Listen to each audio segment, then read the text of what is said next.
Let's get salty! Hey everyone, Zeddy here again today with another Lost City of Un'Goro card review, and today is Demon Hunter Day. We're revealing some cards later today, but starting off with this video, we're reviewing the Demon Hunter quest, and it's just weird.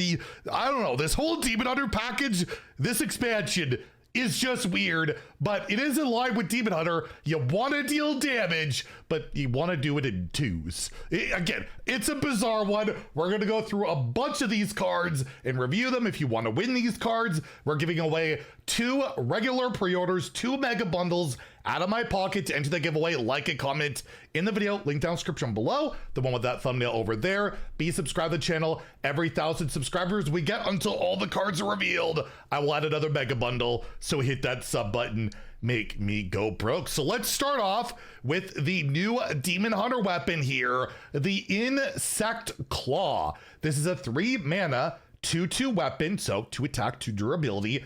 After your hero attacks, you summon a 2/1 grub with Rush, which is not too bad, right? You're getting 4 attack basically with this, and in 2 increments of 2.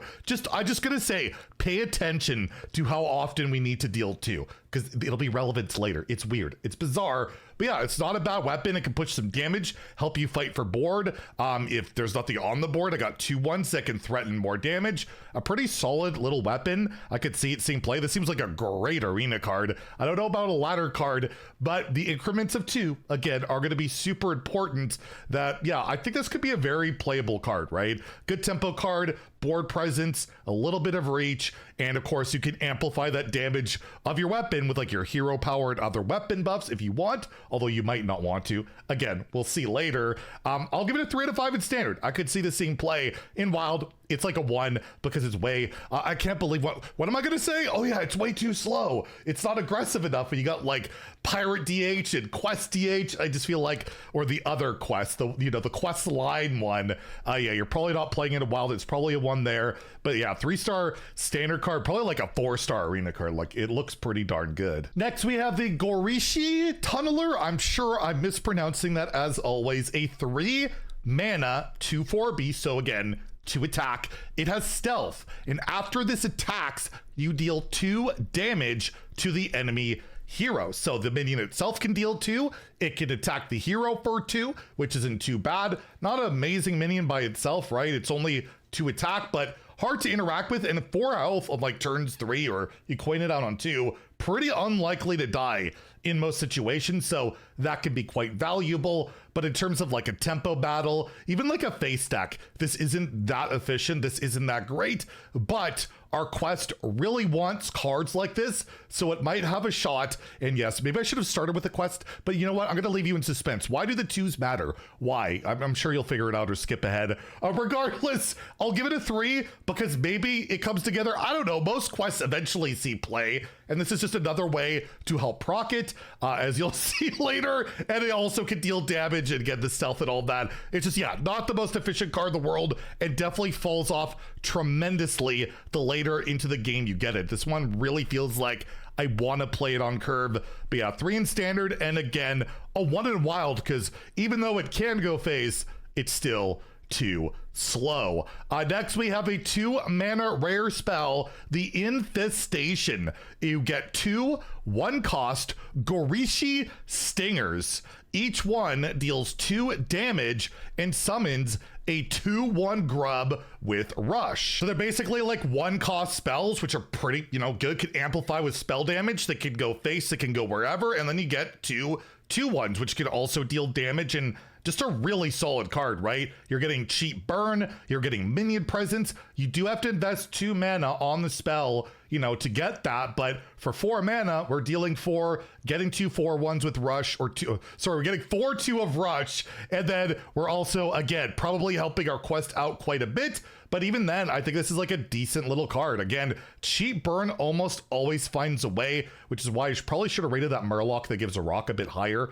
But regardless, I'm going to give this yet another 3 out of 5 in standard, and I'll give it a 3 in wild, because you can make those 1-cost stingers like 0 mana pretty reliably in that format, maybe amplify it with spell damage in some deck. This could spawn like some burn DH and wild. Probably not, but it has a better shot than a lot of these other cards. Next, we have the Silithid Queen, a 5-mana, 5/2 beast. It has Rush with Kindred. Give your hero +5 attack this turn. So we're playing all these other beasts throughout the game. You know, we played a beast the prior turn. I could play this card out.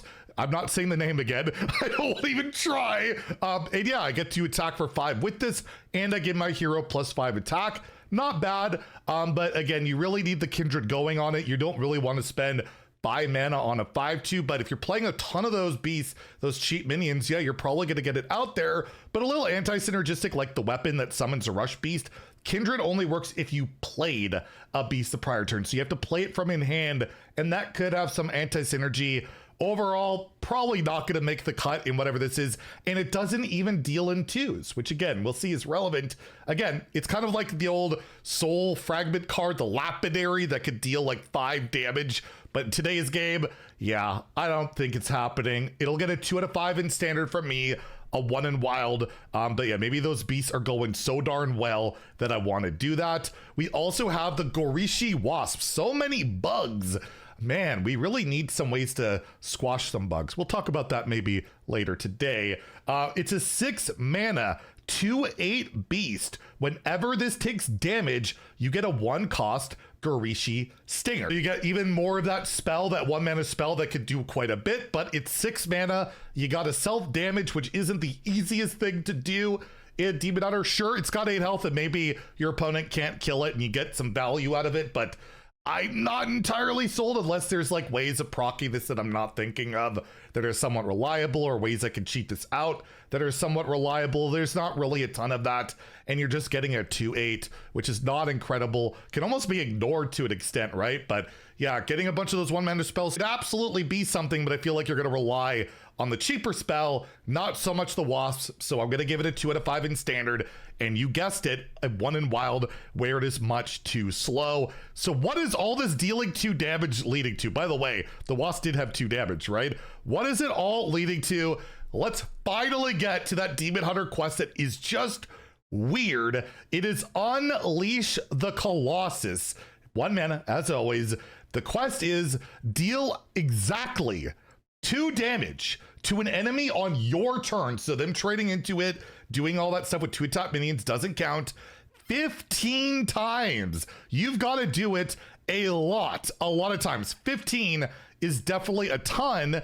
And well, with all those cards, probably pretty doable, like Rush for 2, attacking for 2, going face for 2. Got plenty of other cards in standard that could deal in 2s as well. And the reward is the Gorishi Colossus, a 5 mana, 8/8 minion with Battle Cry for the rest of the game. So another rest of the game card. Whenever you deal exactly 2 damage to an enemy, you deal 2 more. So whatever gets hit for 2 will take 2 more. It'd be funny if it's somehow like if they spaghetti code and the 2 looped into a 2, which looped into a 2. Like they actually don't cap it, but yeah, you deal 2 and then you deal 2 more. You have to deal exactly 2, but that's pretty good. That's pretty darn good. Doubling effectively all the damage on these cards will compile pretty quickly, and you're already dealing a bunch of damage with these cards throughout the game. You're generating a bunch. I feel like the 15 won't take as long as it looks to get done. Like with all these cards doing what they can and other things you can do in the game, like with your hero power and just like certain spells like Chaos Strike, for example, you know, there's stuff out there that could absolutely do the trick. Like Hot Coals is another one. You hit Hot Coals on a full board, it's basically halfway done, right? If it's an AoE, it should proc it each time, I imagine. So this might not take that long, and then all of a sudden, that 2 damage you keep pushing that isn't amazing becomes a hell of a lot better, and you got to gain a lot of health, try and deal with all this stuff. I think this actually has a real good chance. That's the good things in Hearthstone. You push damage, you get some value out of these cards, you get face damage in there. This whole archetype might bug some people, let's put it that way, with all the face damage it can do, which is what Demon Hunter loves to do. I'm gonna give it a 4 to 5. It's weird.